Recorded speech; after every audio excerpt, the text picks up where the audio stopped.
Have you ever gone through a detox protocol and just blown up with symptoms and had every other side effect under the sun? Your phase 2 detoxification might be slower than your phase 1.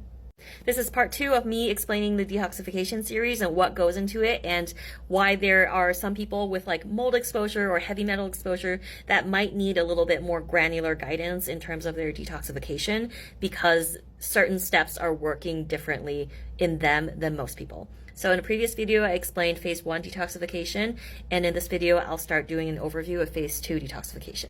So phase 2 is what takes the intermediates that were created by phase 1 detoxification, those really, really toxic intermediates, and actually neutralizes them, makes them soluble, and puts them in the bile for the liver to it puts them into the bile, that puts them into the gallbladder, and then the gallbladder can put them into the intestines so that you can excrete them. Phase 2 detoxification is heavily nutrient dependent. So if you have any sort of nutrient deficiencies, very often these will hit phase 2 detoxification pretty hard in that it will slow it down, which will increase the pileup of toxic intermediaries in your system that make you have all of those detox reactions or make you not be able to tolerate detoxification. There are 4 main ways of phase 2 in which phase 2 occurs and major pathways of phase 2, and they are glucuronidation, sulfation, glutathione conjugation, and methylation. We also have acetylation and amino acid conjugation as well. And here are some of the things that those things detoxify.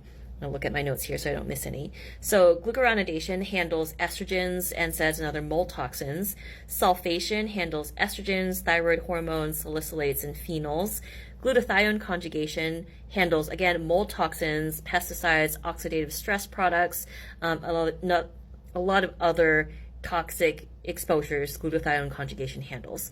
Methylation handles a lot of estrogen, histamine, and other neurotransmitters. Acetylation handles caffeine, aromatic amines, and other sulfa drugs.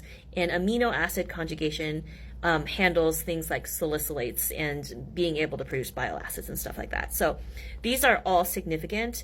And when these are not working well is when people can start developing intolerances to the things that they process. Because when you don't process the things, then they build up, and then you can start having effects from like the sheer amount of stuff that's present there. So in general, like very generally speaking, if you have histamine intolerance, it's probably if you have histamine intolerance from like phase 2 detoxification, it's probably because you have weaker methylation. So MTHFR mutations will play a role here, or weaker sulfations like the SALT mutations can play a role here. If you have salicylate sensitivity, that can mean weak sulfation and weak glycine conjugation, which is one of the amino acid conjugation steps. Chemical sensitivity, like multiple chemical sensitivity, that can be poor glutathione conjugation because glutathione conjugation takes care of all of the toxic exposures, or like very poor UGT activity.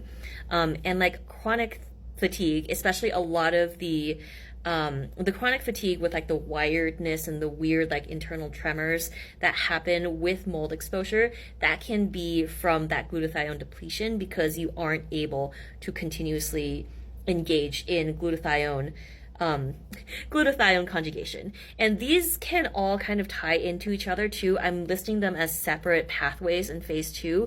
But for example, if you have an MTHFR mutation, then that can affect both methylation, because with methylation, you're going to need that SAMe product that comes from the methylation cycle. But because the methylation cycle is also related to the transsulfuration pathway that creates glutathione, if you have an MTHFR mutation, it's possible that you can have a compromised methylation pathway as well as a glutathione conjugation pathway. So these are things that you really need to like consider in a little bit more detail.